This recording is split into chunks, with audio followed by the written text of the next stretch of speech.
So welcome back to 30 day 30 money rule challenge. तो आज हमारा डे 4 है और डे 4 में हम एक अल्फा और बीटा ये कॉन्सेप्ट समझेंगे। तो ये कॉन्सेप्ट तुमको एक नॉर्मल इन्वेस्टर से एक अच्छा इन्वेस्टर बनाने में हेल्प करेगा। सो पहले बीटा समझ लेते हो। तो बीटा तो तुम ऐसे समझ सकते हो कि तुम्हारा पोर्टफोलियो मार्केट से कितना ज़्यादा टाइटली लिंक्ड है। तो जैसे एग्जांपल ले लो, जैसे HUL जैसा जो FMCG स्टॉक्स है, तो हमेशा उनका बीटा कम होता है। जैसे इस केस में हमारा बीटा मतलब 0.5 है और मार्केट अगर 10% गिरा तो तुम्हारा HUL जैसे स्टॉक सिर्फ 5% गिरेंगे, क्योंकि ये बहुत डिफेंसिव है। अब समझ लो कोई ट्रेंडिंग सेक्टर ले लो या तो मेटल या डिफेंस ले लो, जिसका बीटा हो सकता है 1.5 हो।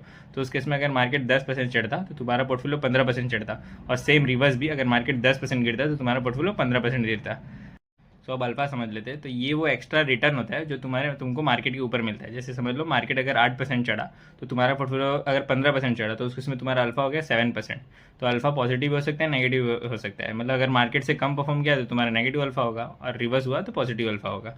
तो इसको एक रियल एग्जाम्पल से ले सकते हैं, जो मेरा पोर्टफोलियो का एग्जाम्पल है। तो लास्ट 3 मंथ में मेरे पोर्टफोलियो ने 38% रिटर्न किया, जो कि निफ्टी के रिटर्न जो कि 7% था उससे लगभग 31% ज़्यादा था। तो ये जो 31% जो मेरे को मिला वो मेरा अल्फा था।